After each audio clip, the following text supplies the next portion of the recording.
अलग जगहों से, अलग अलग प्रदेशों से यहाँ पर लोग आए हुए थे जिनको आतंकियों ने टारगेट किलिंग कर मौत के घाट उतार दिया। आपको बताते हैं, आप नाम देखिए, इस लिस्ट में नाम देखिए। फहीम नाजिर सेफ्टी मैनेजर थे, बिहार से आए थे यहाँ काम करने, रोजगार के लिए आए थे। मध्य प्रदेश से अनिल शुक्ला आए थे जो मैकेनिकल मैनेजर थे, जो टनल का काम देख रहे थे। मोहम्मद हनीफ बिहार से आए थे, मजदूर थे।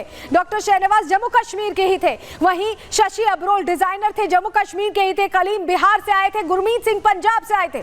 ये वो लोग थे, देखिए 2 लोग जम्मू कश्मीर के थे, लेकिन बाकी लोग दूसरे प्रदेशों से आए थे और यहाँ पर रोजगार के लिए आए थे और विकास में अपनी हिस्सेदारी दे रहे थे, जम्मू कश्मीर को और आगे ले जाने में। लेकिन क्योंकि आतंकियों को ये रास नहीं आया और यही वजह है कि टारगेट किलिंग की गई। और चलिए जल्दी से आपको तस्वीर आपको दिखाते हैं। मनोज सिन्हा जो एलजी हैं, वो इस घटना के बाद यहाँ पहुंचे और उन्होंने हालातों का जायजा लिया। देखिए किम्स पहुंचे हैं, तस्वीर आपको दिखा रहे हैं, क्योंकि यहाँ पर घायल भर्ती हैं, उनसे खुद मिलकर सरकार की तरफ से एक तरह से उन्होंने ये भरोसा दिया कि इस मुश्किल घड़ी में सरकार उनके साथ है। तस्वीर आपको मनोज सिन्हा की हम दिखा रहे हैं फुल फ्रेम। और जो अभी स्थिति है, देश में एक आक्रोश है और जो परिवार जिन्होंने अपनों को खोया है, जो घायल हुए हैं, उनकी तकलीफ यहां साझा करने के लिए एलजी मनोज सिन्हा यहां पहुंचे। वही आपको बताएं कि उमर अब्दुल्ला जो नए मुख्यमंत्री बने, 10 साल बाद चुनाव हुए, जम्मू कश्मीर में नए मुख्यमंत्री बने, वो भी यहां पहुंचे। चलिए तस्वीर देखिए, ये आप देख पा रहे हैं, उमर अब्दुल्ला अस्पताल पहुंचे हैं और जानकारी उन्होंने ली है, क्योंकि अभी उनकी सरकार नई बनी है। ऐसे में उन पर बहुत दबाव है। सरकार बनते ही ये घटना हो जाना अपने आप में टेंशन क्रिएट कर रहा है उनके लिए भी। घायलों से वो मुलाकात करने पहुंचे हैं। तस्वीर हम आपको दिखा रहे हैं उमर अब्दुल्ला की। तो इससे पहले मनोज सिन्हा की भी तस्वीरें हमने आपको दिखाई और घायलों से मिलने उमर अब्दुल्ला पहुंचे हैं।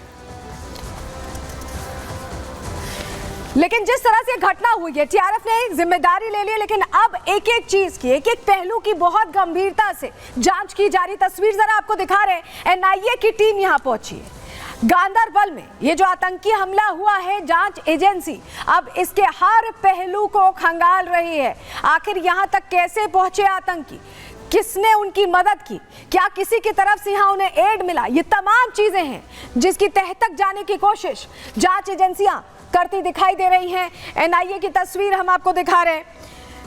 तो एक तरह से बढ़ता कश्मीर आतंकिस्तान को रास नहीं आ रहा है, क्योंकि ये विकास के पथ पर जाता हुआ कश्मीर है और इसको लेकर दहशत फैलाने की कोशिश हो रही है। लेकिन हमारा मनोबल न गिरा है न गिरेगा। रिपोर्ट्स आपको दिखा रहे हैं।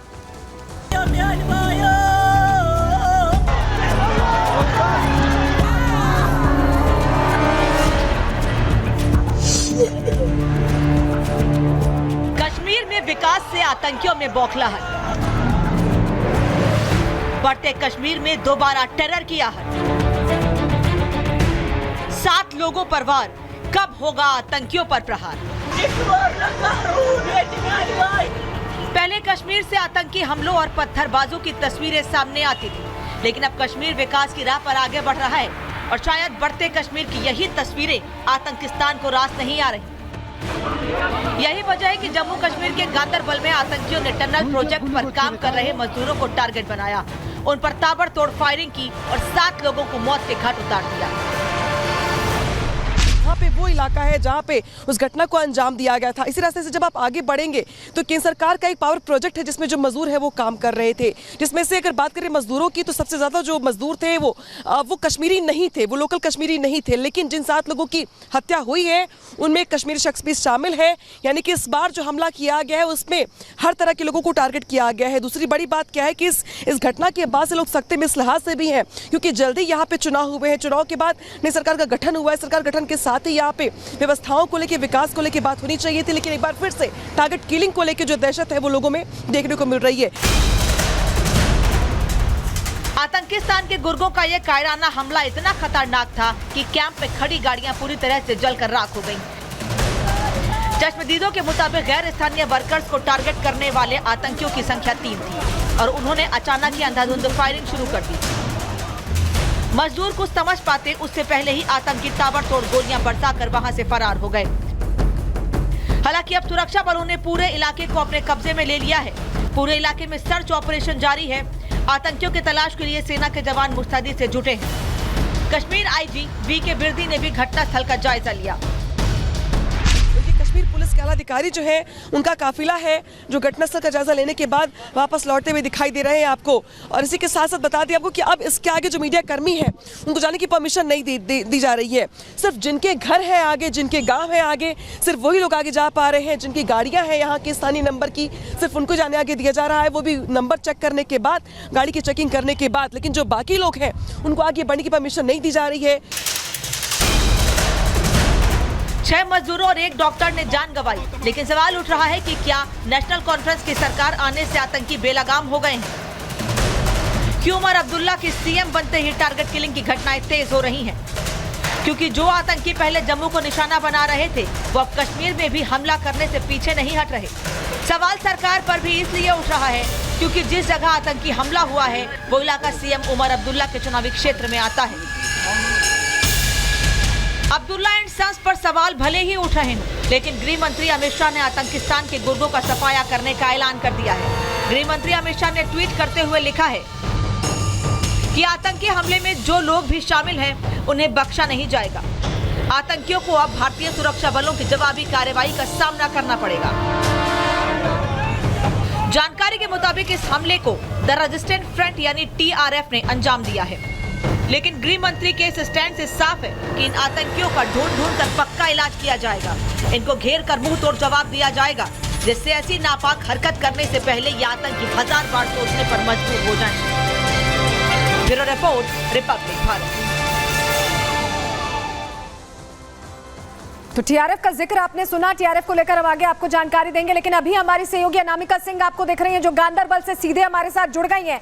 अनामिका, जरा ये समझना चाहेंगे टनल पर जो कि कनेक्ट करने वाला था सोनमर्ग को, लद्दाख को, और ऑल वेदर टनल है ये, तो इस पर जो निर्माण हो रहा है क्या ये पड़ोसी देश को भा नहीं रहा है, पसंद नहीं आ रहा है? यही वजह है कि विकास पर अब नजर है और इस तरह से दहशत फैला रहे हैं?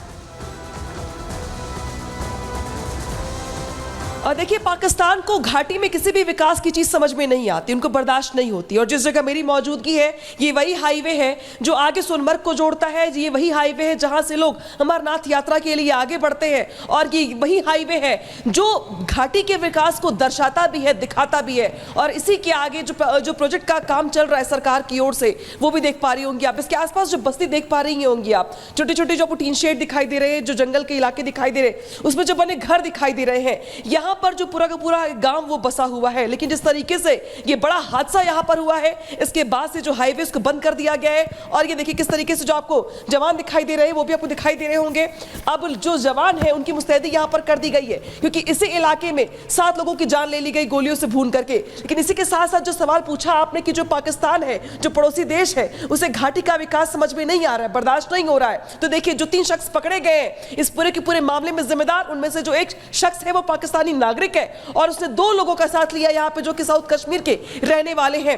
3 लोगों ने मिलकर के 7 लोगों की निर्मम हत्या कर दी। और इसके साथ साथ अब जो बाकी लोग हैं, जो बाकी मजदूरों के परिवार हैं, वो गुस्से में है, नाराजगी में है और दहशत भी उनके अंदर दिखाई दे रही है।